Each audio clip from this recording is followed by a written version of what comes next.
داسې یم چې ستا ګمان راباندې نشته، ګینې کوم غم او خفګان راباندې نشته. په یوه سایه مې سر په سوري نه شو چې سایه مې د پلار جان راباندې نشته. او دا زما د غریبۍ په ما احسان دی چې د یو سړي احسان راباندې نشته. مننه. ټولو راغلو مېلمنو ته د زړه له تله هرکلی وایو او د هغو په دغه ستړي باندې په دغه راتګ باندې د هغو ډېره زیاته شکریه ادا کړو. بهرحال د خبرو غو نه مونږ ته چند معلوم دی ولې ځای دی نو څه شعرونه به ووایو. غزل دی چې خلک مو یو بل ته د سره په یارۍ نه پرېږدي، زما ګامونه په طرف د ازادۍ نه پرېږدي. او د بېوسۍ اخري حد دی خدایه څه وکړمه چې خپل جانان ته مې اغیار په سوال زارۍ نه پرېږدي. مننه. او دلته د چا په زړه کې ځای د امن مه لټوه، دلته په ونه کې څوک جال د مرغۍ نه پرېږدي. مننه. دلته د چا په زړه کې ځای د امن مه لټوه، دلته په ونه کې څوک جال د مرغۍ نه پرېږدي.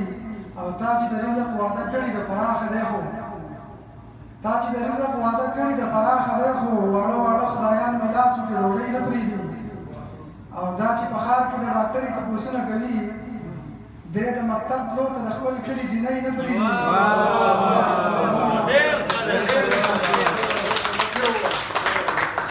مننه.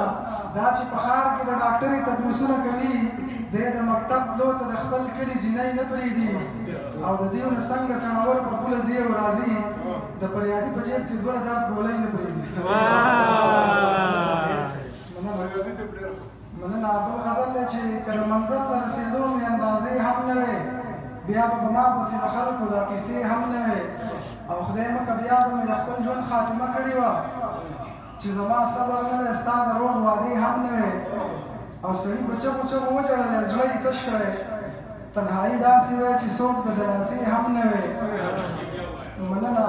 سړي په چغو چغو وژړلی زړه یې تش کړی، تنهایي داسې وی چې څوک د دلاسې هم نه وې.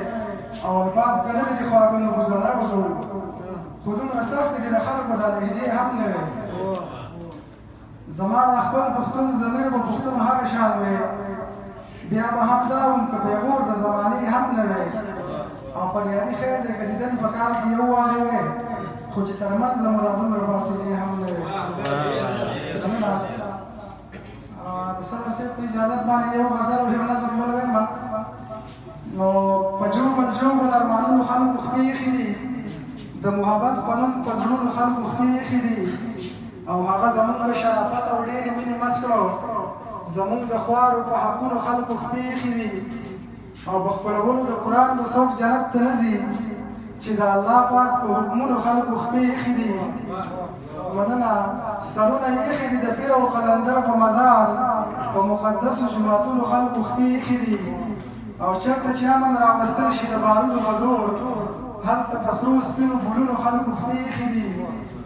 داسې مقام مو ورته ورکړو چې په قد لوړو، ځکه خو موږ له په سرونو خلکو خپې ایښي دي. او په ځای بل شعر دی چې ته په ما ګرانې ته مې ژوندې بې له تا دې نشم، مدام په دغسې لفظونو خلکو خپې ایښي دي.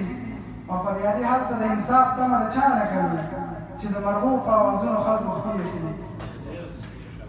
مننه. دغه یو نظم د نوي کال باره کې دی، دغه به درته ووایم چې د خپل ارمان پوره کېدو په هیله، د یو سړي د خپلېدو په هیله، نور د غمونو ختمېدو په هیله، د ډېرو ډېرو خوشحالو په هیله، د خپل دښمن د پېژاندو په هیله، د پښتنو د یو کېدو په هیله، د یو خوشبو خوشبو سحر په هیله، د یو ګلرنګه مازدیګر په هیله، ژوندون مې تېر کړو در په در په هیله، لاړ مې د سترګو نه نظر په هیله، هم مې په سمه هم په غر په هیله، ومې کړه ډېر اوږد سفر په هیله، ابس مې تېره کړه ځواني په هیله، شي به تمامه زندګي په هیله، شي به وطن سپرلي سپرلي په هیله، را به شي امن خوشحالي په هیله، چې شي به ختمه بدامني په هیله، شول شهیدان بلا ظلمي په هیله.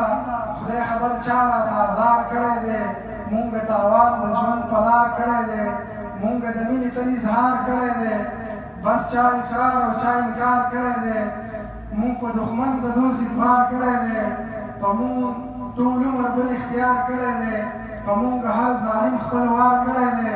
مونږ په کلونو انتظار کړی دی بس دی نور وړلی دا پنډونه نشم په ځان زغملی نور غمونه نشم زړه کې ساتلی نور دردونه نشم مړه مې لیدلی ارمانونه نشم برداشت کولی ستمونه نشم نور د اغیارو پیغورونه نشم زه هېرولی څه یادونه نشم بس تېرولی نور وختونه نشم ته ځلېدونکی لکه لمر شه راشه زمونږ دپاره سمخ ته ځلېدونکی لکه لمر شه راشه ستا استقبال کوو ته زر شه راشه ته له غمونو مرور شه راشه زمونږ دپاره سم اختر شه راشه ښکلا ښکلا په هر بشر شه راشه رنګین رنګین په لر او بر شه راشه مرهم زمونږ د هر پر هر شه راشه ای نوي کاله بختور شه راشه ډېره زیاته